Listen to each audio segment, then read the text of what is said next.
We're living through a time of profound upheaval, polarization, instability, a growing sense of disconnection.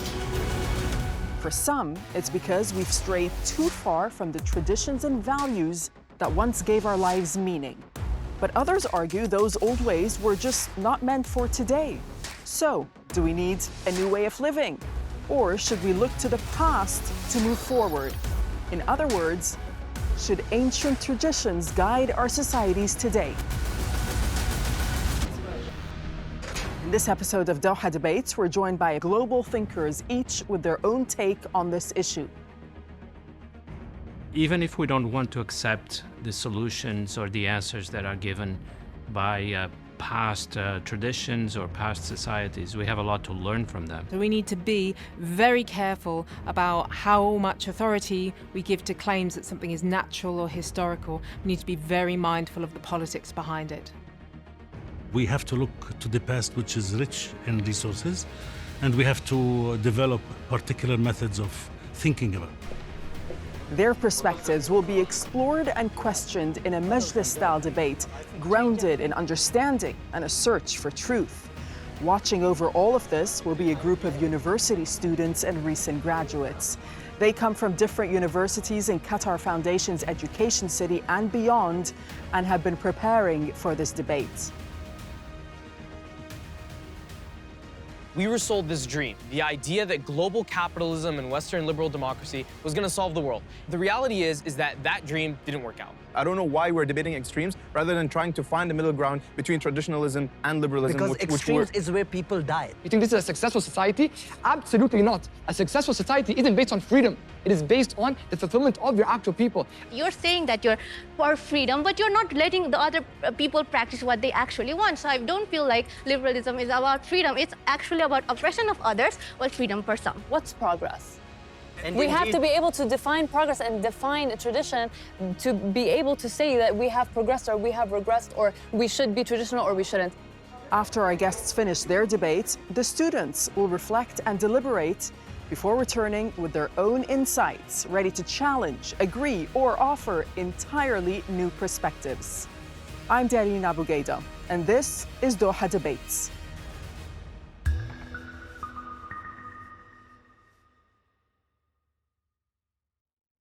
Welcome to you all. Thank you so much for joining us. Wael, is what we call progress actually moving us forward, or have we lost something essential along the way?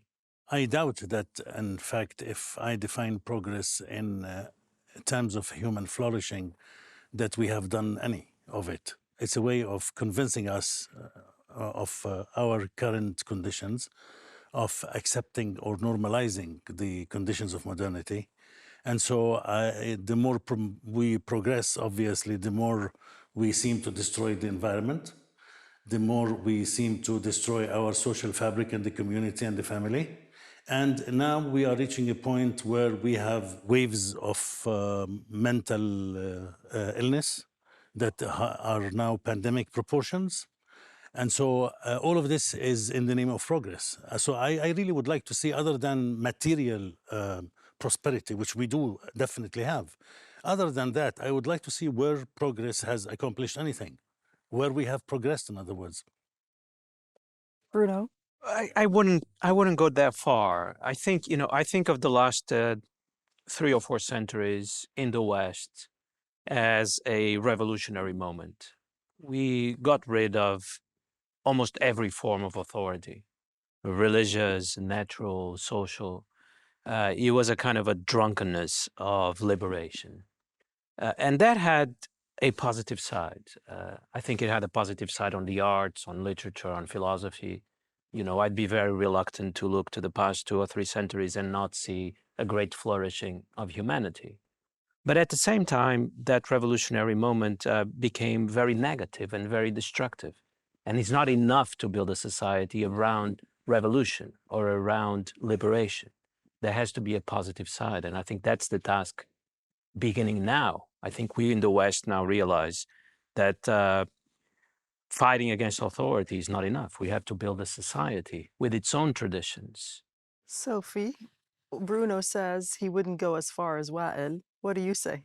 Well, I agree with elements that both my colleagues have brought up. I do think the progress is it can be too simplistic a term, and you know, I'm trying to pin down exactly what we mean by that is tricky. In some ways, what we're talking about is the sort of age-old battle of the ancients and the moderns. Like, do we want to change everything, rip up the rule book, destabilize order because that's more creative, because more people can get involved in society that way?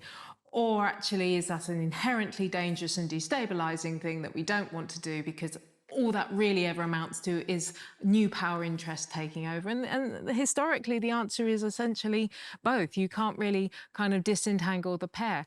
I'm not sure I'd agree with my my friend Bruno here that the last few centuries have been a great sort of outpouring of liberation. I think we have removed some forms of authority, some traditional forms of authority, and we've replaced them with others.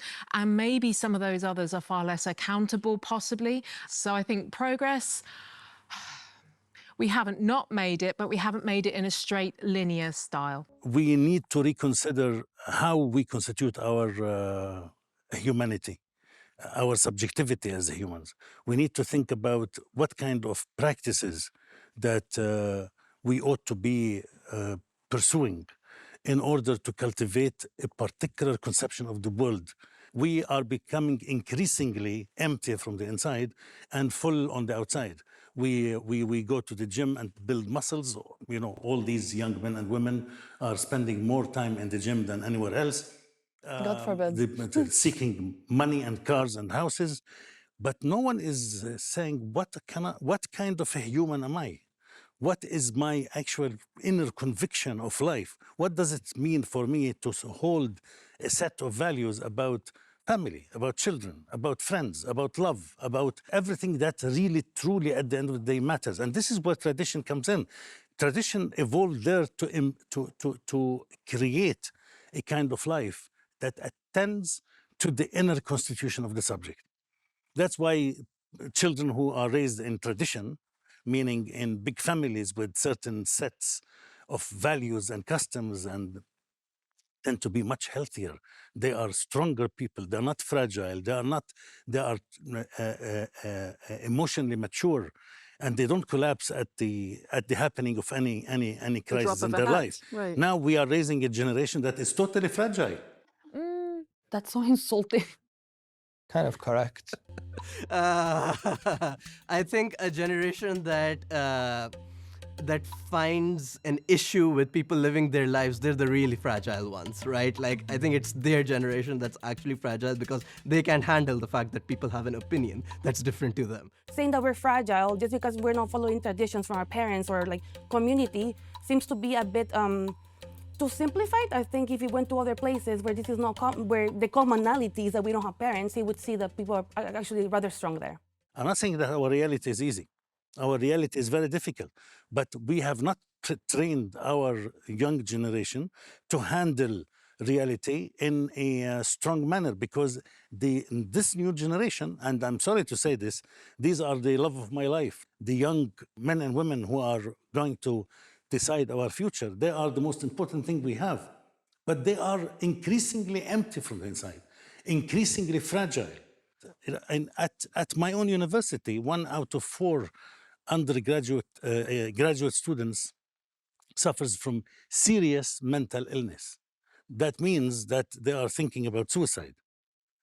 And 1 out of 5 undergraduates. Imagine 1/5 of our students are at the brink. Because we're not empty, we're stressed about the world. And that is the scariest thing. These are our students are the leaders, going to be the leaders of the world. You said 1 in 5 people are depressed. Well, who are you to say they weren't depressed before? Maybe like they weren't being diagnosed properly. It's like, calm down. It's not that the end of the world that students take care of their mental health and go to therapists, you know? There's nothing wrong with that. And he was saying it in a way like as if it was weak thing to feel, whereas it's not. So I took an offense to that for sure. One element of the modern project was not just the isolated, alienated individual, which is the standard narrative that sort of emanated predominantly from Europe and America and lives to do nothing more than acquire and consume. However, the larger part of the modern project was actually also very reflective, and it was about challenging things that were just taken for granted. In terms of the younger generation, possibly I think it's just become more licensed and acceptable. And what I am so proud of the younger generation for is actually even in comparison from my own, actually there's an unwillingness to accept certain things. So I agree that there's a sense to which possibly we're talking about a slight reduction in resilience to some factors, but sometimes actually it wasn't okay to be resilient to everything. It is okay to say, no, I'm not doing that, I don't like that, that's not okay. I think the mental health situation, as you're pointing out, it's utterly grave and terrifying the world over. And in some ways, though, it's a completely rational response to the kind of crazy situation that we've got ourselves into. We are entitled to live according to how we want. Some people live in villages, some people live in tribes, some people live in groups in the mountains. Whatever the situation is, they are free to live and rule themselves as they like. It might go along with some of your philosophy, Sophie, but I think that is the idea of tradition is the idea of actually democracy, because in true, not the democracy we have today. What we have today is called democracy, but actually has very little democracy in it. The true democracy, true freedom exists in those societies that are actually precisely traditional. The ones that we have mislabeled as tyrannical, as authoritarian, that's just because they don't fit our paradigm of existence. Let me give a metaphor or an image that I think goes in the same direction as what Wael is describing. I think of the human adventure as a group of people that land on a desert island, and they have to search for water. And water here signifies truth or the good life. They separate in different groups to look for water. These separate groups are different civilizations. They are looking for truth in different places. And then maybe some of these civilizations end up in a swamp, and they have to get out of the swamp. But what they shouldn't do is then to criticize the others for not being in the swamp with them. I think that would be a mistake. And we should be thankful that other people in different parts of the world are looking for different solutions, and maybe we can learn from them. Now, to talk about Western modernity, I do think in some respects we are stuck in a swamp. But I don't conclude from that it was all a mistake. I think Western modernity found some important truths about the nature of reality. Those truths, by the way, were then used and applied and learned by other civilizations. I think the best proof that Western modernity was not a mistake is that it has influenced China, India, Islam so profoundly. All of them had to learn from the West. If it was all a mistake, they would not have learned from the West, and they have. By the way, in my image or my metaphor, the paths that every civilization is taking looking for water are the traditions. You cannot find anything valuable in a day or a night. It takes a long time, a collective effort of searching. That's what the path is. There's nothing wrong with tradition. Tradition just means looking for something carefully and cautiously for a long time, because it doesn't come immediately. That's pertinent to the idea, if I may. How would you judge any project or any experiment or any phenomenon other than its actually effects? It's a European, it influenced the world, I agree, but influence in what direction? What is the final effect of that influence since the Industrial Revolution on the world at large? The European project is not a mistake in the historical sense, I agree. But it has failed. Yeah. That's my point. Compared to what? And when we say it influenced the rest of the world, which is true, then we must see how it influenced the rest of the world in order to figure out what the problems are so we can reverse the damage. I have a problem with this sort of exceptionalism narrative around Europe and modernity. I think that actually there's this wonderful book called How the World Made the West, which shows that actually that modernity is a complete bricolage of borrowings or stealings, you know, from other places. in our everyday lives, we're part of economic communities, we're part of social communities, cultural communities. You know, we take bits of our experiences all over the place. So I suppose I don't want to imagine a world where everyone's just doing their own democracy in a kind of neatly bounded way. I'm interested in how we respect that, but also know how to kind of live with the plurality of the world that we're currently living in and make that meaningful and make it more than just a kind of coexistence. So far, I love her. Of different groups.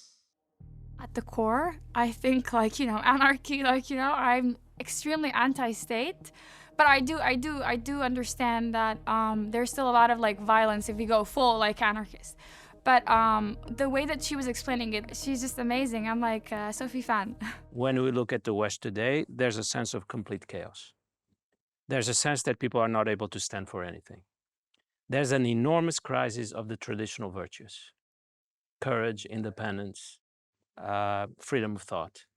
If we look at the crisis in world politics today, if we look at Gaza, and we look how people in the West, not just politicians, because the tragedy is that it's not just politicians that are weak. People just don't stand up for things that they vaguely feel are wrong, but they don't have the convictions to know that they are wrong. They don't have the courage to stand up for those convictions. It's a moment of deep crisis, and we might as well admit it. Why is it that, for example, Gaza or a certain kind of politics, and now from Hungary to DC, is possible even in human history? Why do we have the destruction of the earth environmentally? These are not questions that are beyond our understanding. We are not going to be able to fix them if we pursue the same ways of thinking that we have been doing for the past 200 years. The alternative is to look at other systems that operated within a different ecology of thought, of existence, of practice, to see what people have had that prevented them from, for example, let me give you a simple example. The idea of the rise of the corporation, which is the cause of so much of our trouble today, in terms of pollution, destruction of abuses in the labor market, etc., etc. The corporation would never have arisen in Islam until the 19th century. It's impossible. Because the way the Muslim society has operated in reality, in practice, over 1,200 years of actual Islamic history before colonialism comes to destroy the system, there is always one thing they insisted on that was sacred. There is no way for anyone to escape moral and legal accountability, which were the one and the same, by the way. They didn't even distinguish between the legal and the moral. So in other words, you cannot have a limited liability company. You cannot risk the money of somebody else and get away with it. When we're looking back again, and it is tempting sometimes to look at the kind of beautiful and very noble aspirations as they're passed down to us from other traditions, particularly religious ones. But there always has to be that note in the back of your head saying, well, was everyone in that society enjoying that same kind of sort of spiritual freedom? Or actually, did that society largely depend on a small group of people pursuing incredibly noble aims and some people getting very controlled, very limited, very restricted conditions? Indeed. Exactly. Yeah, because human rights did not exist back then, but you can integrate human rights with the same systems now, right? Certain liberal fundamental values are values that can be applicable to any society, right? Like me as a Muslim, I don't think every form of liberalism is something that is absolutely abhorrent, right? I think that certain parts of liberalism, for example, like a freedom of religion, religious practice, etc., in terms of the freedom of sharing of ideas, to an extent, of course, and all of these other ideas, I think they are applicable within an Islamic paradigm, right? And I think that's how we have innovation within a society. This is how we have a society that is able to continuously progress by getting all of each other's opinions and views, etc. There's another thing here that we need to bring into the conversation, which actually has to do a lot with with dealing with tradition. Carl Schmitt called it the age of the political. It's like a tsunami that has engulfed everything in our life. Some traditions, most traditions, as they arise in all parts of the world, whether it is in the southern belt in the United States and called fundamentalism, the fundamentalist evangelists, or it is the Muslim radical movements, that are speaking on the name of Islam that supposedly existed in the past, or the Sikh and Hindu, and we know about all of these. These have nothing to do with, these are traditions that are totally reinvented in the name of the political. I think that's right, because I mean, not only did everything become politicized, and it was no longer sort of possible to talk about the social and the communal as a different sphere, where actually things got done and things got decided, but it wasn't in that same kind of political sense. So that contraction and erosion, and frankly, attack and aggression on the part of the political to eradicating those community and social spaces, I think that's been a really defining feature of the modern noun project in the 20th century. I mean, if you think about the areas that the state now intervenes in routinely, which would have previously, I think that is the big problem for me. It's maybe a quaint term, but you know, this notion of what civil society really means, and actually that being an incredibly important political, non-political actor, in the sense that it moderates the political by having spheres of our life that it looks after, that it protects, that it is not subject to policy, centralized decision-making, which doesn't allow us to really connect and engage with the people, the communities, and the environments that we're living in. So I think that is a very important point for us to consider. Bruno, what do you think about the rise of the political and the impact that it has? I think what Wael is talking about, at least how I see it, maybe he sees it differently, but he's really talking about nationalism. This idea of the political, it's based on the friend-enemy distinction. It's based on the idea that it is us against them, but when you ask what does us and them means, it's a profoundly irrational definition. But, you know, the idea of civilization, the idea of tradition, those are completely different from nationalism. Those are fundamentally irrational principles. They are about thought. They are about the exercise of thought. A civilization is an exercise in thought, in trying to look for solutions to the question of how to live. Nationalism is an exercise in anti-thought, is an exercise in stupidity. And that, I think, hopefully, as the West loses its global domination and hegemony, those fashions will disappear. The question would be, can a meaningful human existence that promotes human flourishing be anchored in a shifting ground? Can be anchored in principles that can be redefined at will? Because ultimately, the name of modernity, the middle name of modernity, is this perpetual liquidity. Modernity is liquid. It changes with, as we can see in the last 2 years, we have no idea from 1 week to the next where the world is going, really, just the last 2 years. And so the question is, can we invent in the realm of the secular, meaning where God cannot play a role in anything, or some metaphysical, cosmological high principles that come from, can we invent a tradition that has no anchor in fixed principles, fixed first order principles? I must let me add something Final thoughts. very quickly. So I think the students are listening to us, and maybe one point we can discuss is precisely this point that Wael raised. The West has become almost comical in its lack of principles. For example, gender relations. There were principles that were considered to be final and the final truth about gender relations that were valid around 2018.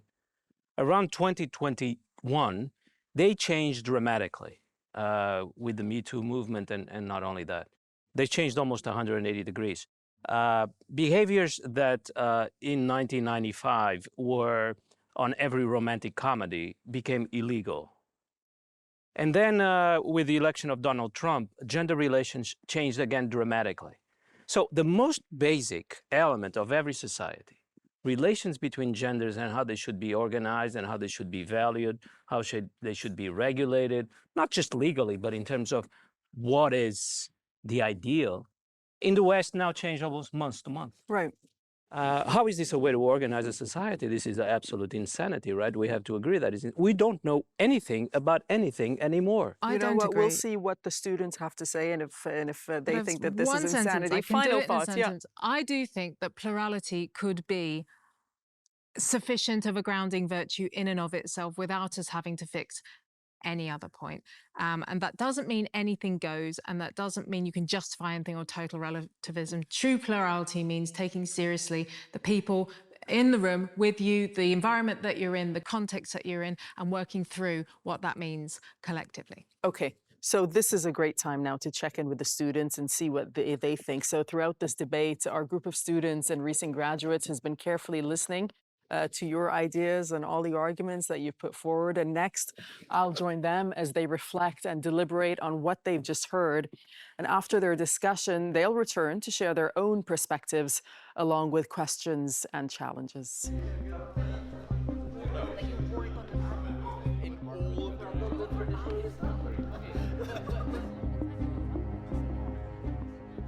Hey guys. So you all heard from our speakers a short time ago. It was a pretty interesting debate on traditionalism. Sundus, Wael, who was one of the speakers, of course, said that children who are raised in tradition are much healthier. And then he went on to say that today we're raising a fragile generation. I wonder what you thought of that and whether you had any reaction to it. I found it very insensitive for him to put it that way. And it kind of seemed like he was blaming us for having feelings. He was blaming us for having a reaction to the state of the world. I think it's normal and human and healthy to be anxious and to be fearful when you look around the world and to feel depressed by the state of the world that we live in now. So I want to build off that point. Yeah. You know, and I'd argue that I think what the debate was missing was two important questions. Number one, whose tradition? And then number two, what normative political system should be used to kind of answer these issues? Because I would agree with Professor Hallaq that there is a spiritual emptiness in many people today, especially in the West. But I think that we should address the social question, the spiritual question via community and via faith and via families, and that maybe we can reduce the power of the state, but I don't think we should get rid of liberalism entirely. I agree with Rayed, right? Like, why should we actually care about people's like social well-being? Like, people are, you know, they're individuals at the end of the day. Like, the debate in liberalism, or like the whole point of liberalism is non-interference. It is the preservation of individual rights, right? If you say that there is a lack of spirituality amongst people, that is a personal problem amongst the people. The state should not be coming in and saying that this is like how you should feel, or this is like, oh, you're lacking spirituality. Like, why is the question about that? Like, if I could respond to Madassar, insane.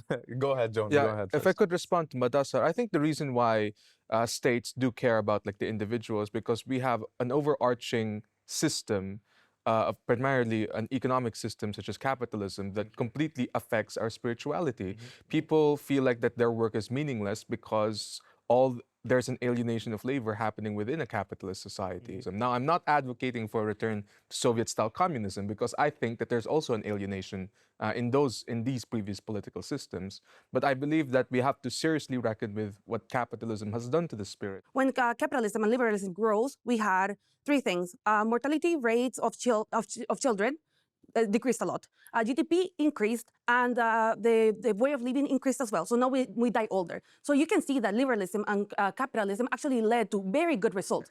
Is it a problem that maybe we're losing some type of like community or engagement with God? Maybe, but when you look at it in the grander scheme of things, I think we need to acknowledge that it has been a very good result. It really works if you try to include more things into So I it. want to. Tayama, you agree with Felicia? Because you're nodding. I kind of get what Felicia is trying to say, but I also question how long will this progress last, right? This liberalism emphasis on productivity and an extractions of resources and land is, I think, causing a lot of like not only spiritual disconnect, but it's also causing environmental harm, right? So what we're doing is we're going to dominate nature, we're going to extract nature. And to bring my personal perspective perspective into it. Like I belong to an indigenous group where our land is communal and we worship nature, right? It goes directly against what liberalism is like trying to say. And when we look at material progress, we also should look at how long this progress will last and what, like Professor Hallaq said, what even is progress. I am a Kirat.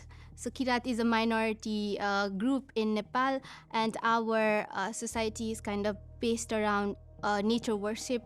I mean, we have had a lot of conflict with the state about this. So many developmental projects that have encroached on our sacred land or our sacred forest. But in this liberal model, they don't understand that land can be something much more than something just to be exploited, something that is supposed to be just productive. So I feel like the liberal democracy is in a way failing us, and it's causing a lot of chaos in my country. Yeah, so with regards to like the argument of liberalism, I think that we have to be able to like compartmentalize it, right? When we're asking, do we have a rigid form of tradition to be able to actually fall back on? I think definitely we do. I think the Islam of today is the same as the Islam of the Prophet ﷺ himself. I do understand that a liberal point of view, for example, in terms of like organization of a government or in terms of free market, can have more innovation, can have more material, success. However, the social liberalism is, I think, where Dr. Wael and I think where a lot of us, where we begin to have this contention. The social liberalism where everything's okay, where morality becomes subjective, where there is no actual right, no actual wrong. It is actually something that we get to decide communally. There have been huge achievements that have been made by liberalism, right? There have been objective good things that have happened. But the solution ultimately isn't returning to oppressive traditionalist systems of power, right? It's actually learning lessons from the past and then reimagining what our future can look like instead of romanticizing a past that doesn't exist. Fine, so we'll talk about the solutions and the alternatives with the speakers in a little while. So guys, this was a great conversation, really powerful kind of exchange of ideas, so we really appreciate it. The conversation though is not over yet. So are you guys ready to meet the speakers face to face? The person that sort of like sparks a lot of clash is definitely Raed with everyone in the cast, because he normally has like these sort of like intriguing proposals that he makes, and everyone's like, oh, how and why you're going with that approach. Personally, to me, the person that sort of created that spark was Mudassir. I think me and Mudassir, we agreed most of the time, but Mudassir kind of gave me a different way of looking at things, in the sense that I think Mudassir was really good at talking about more of the theoretical side of it than I was. I want to first talk about separating empire and capitalism from liberalism, trying to kind of make that distinction, that, and also try and narrow down to what do they mean by traditionalism, whose tradition? Because personally, not a huge fan of cultural or moral relativism, you know what I mean? So I'm really looking forward to discussing that.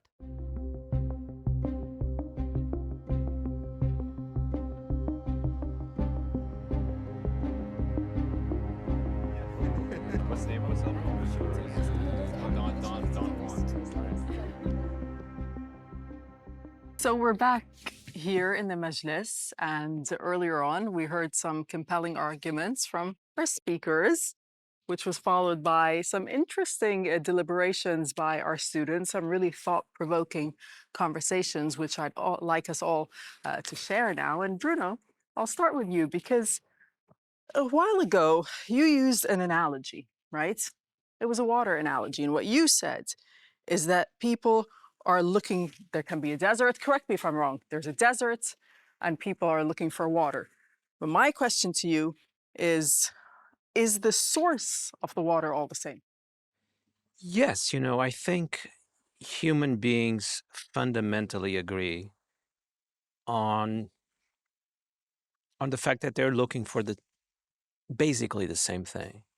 They're looking for some source of truth. They may disagree on what this truth is, or whether it is the final truth that they have found, whether someone else is correct or not. But the fact that we can talk, the fact that we can discuss, the fact that we can have dialogues like this one, shows to me at least that we have a fundamental agreement about what we're looking for. And in some cases, we can even agree that we have found it, but I don't think the search is ever over. Sophie, are the water wells all feeding from the same source, do you think?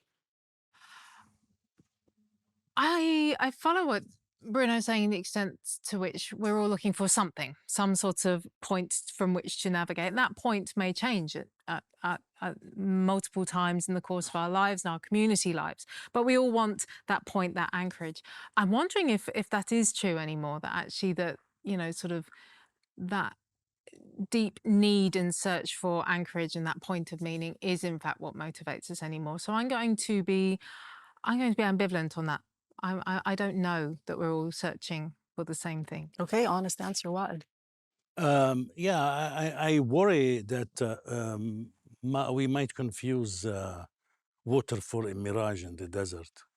Water has a quality. There are poisonous wells, there are good, healthy wells, and there are mirages. We need to know which one to choose. And I think tradition, again, to come back to tradition tells us, teaches us that there is a certain kind of water that we should be looking for and take that lesson seriously. What if liberalism just works better than tradition? Like what if liberalism works better than tradition? Like what if the reason why it's so prevalent is not because it's like a dominating discourse, but rather it just works better. Like people's rights are better protected, minorities are better protected. I don't think we have the same understanding of liberalism. I see your definition navigating at what I call the surface and the appearances of what liberalism is. Liberalism is a long historical project that has been implicated deeply and structurally with every form of colonialism and imperialism. Liberalism itself is responsible for the slave trade to begin with.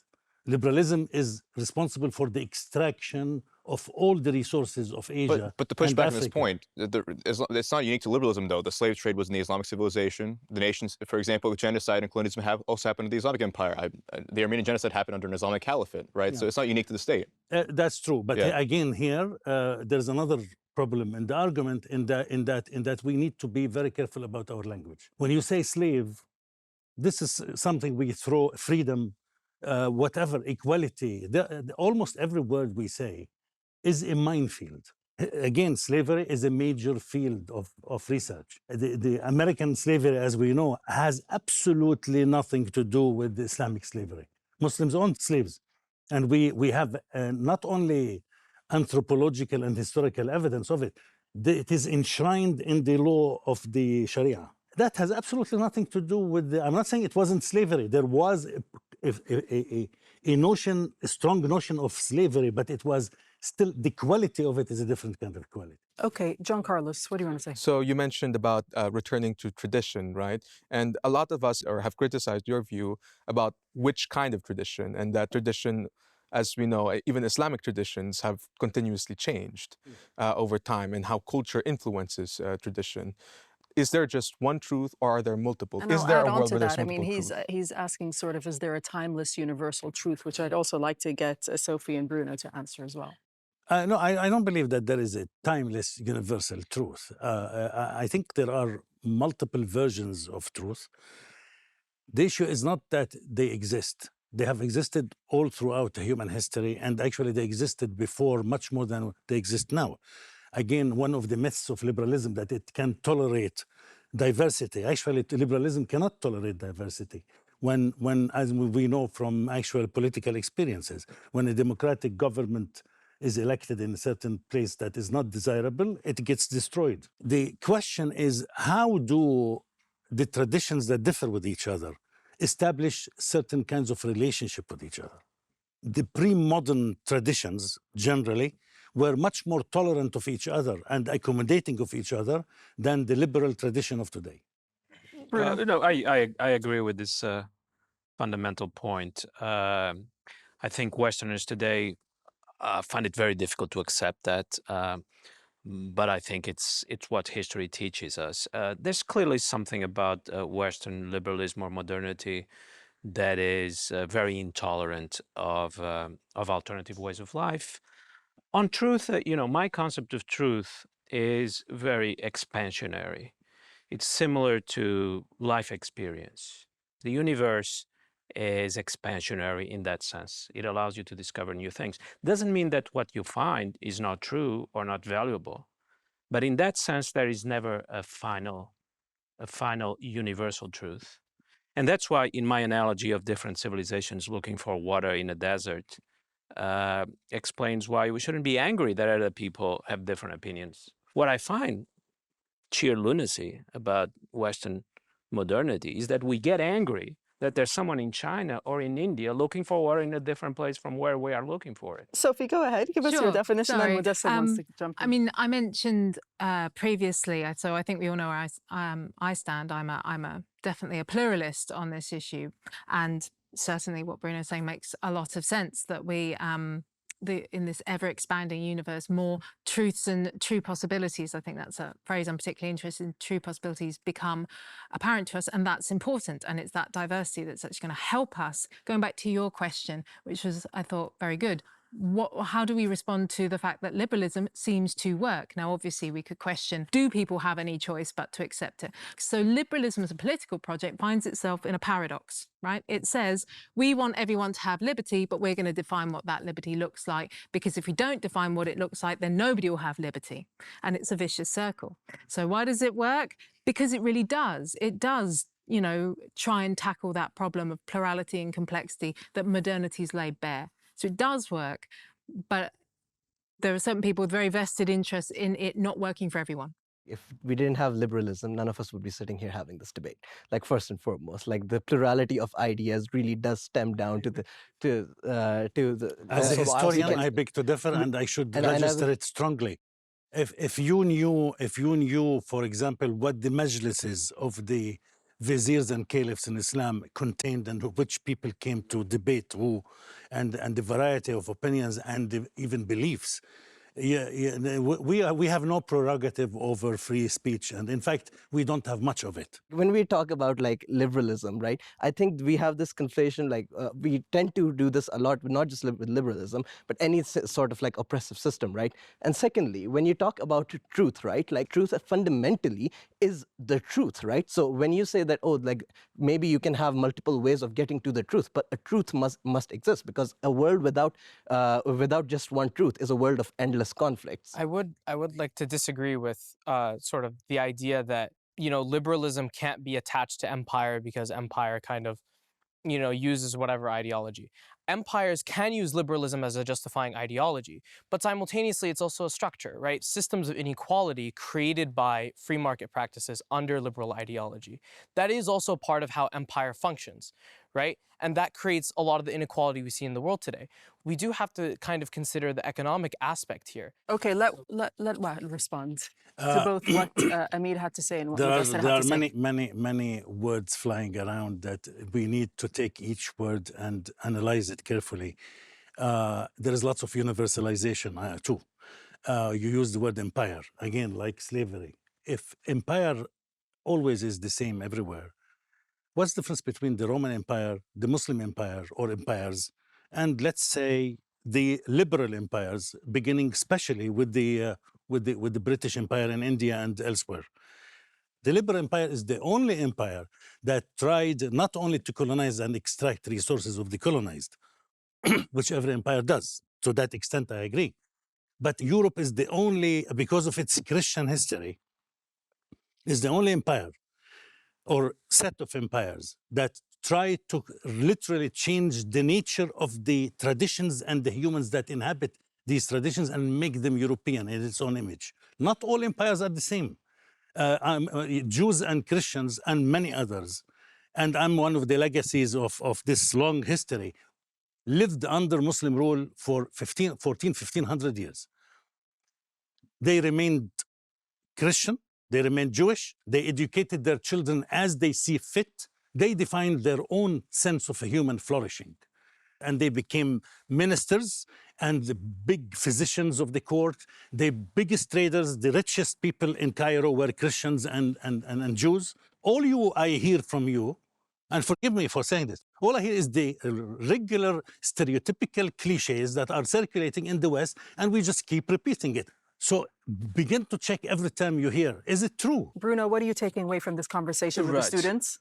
We heard a lot of thoughts about tolerance from people defending tradition and fewer thoughts about tolerance from people defending liberalism. But I think that's not entirely surprising. That's been my experience for a long time. This is a very critical moment in human history. It's the end of Western modernity.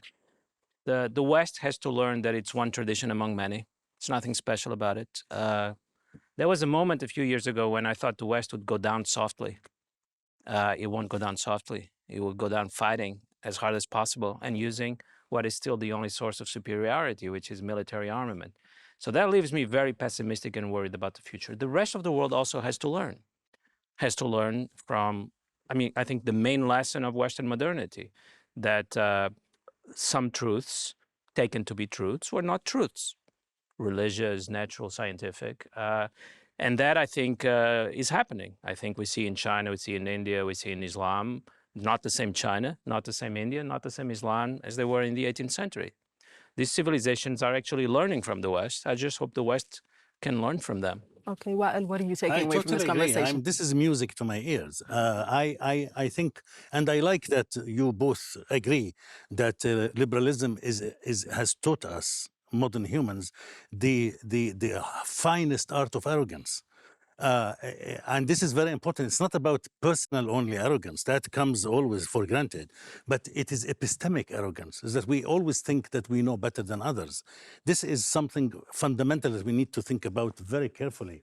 The problem of the modern world and the solution to it lies with the problems and the solution to liberalism.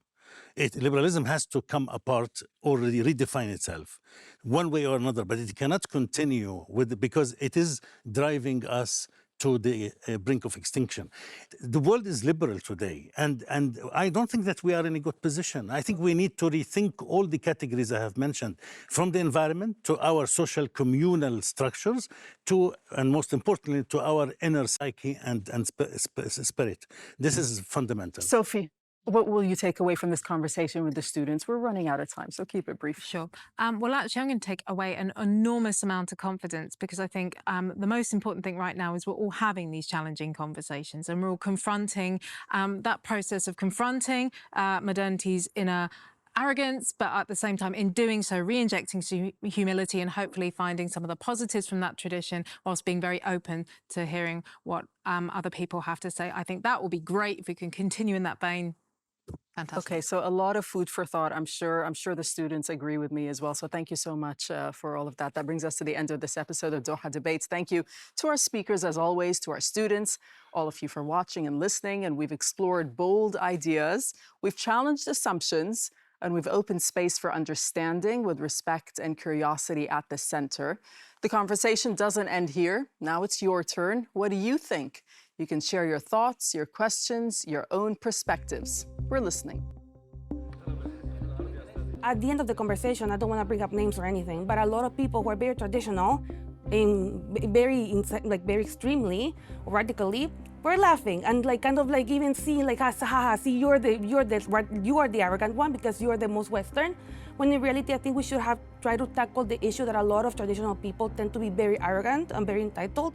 But I think we should always approach this with tolerance and not only hate on the West just because we hate the West, you know? I think it was Dr. Bruno who said we see that people who are aligning with the traditionalism approach, they tend to be more open. And then people who are siding with liberalism were a lot more authoritative than others. There was a lot of can't believe you said that, let me respond to that. There is no way that you can just say that and we move on from it. I must respond. I think if we could just reconcile with the fact that we can respect different opinions, we can respect each other, become more tolerant, become more kind, I don't know. We could always be kinder.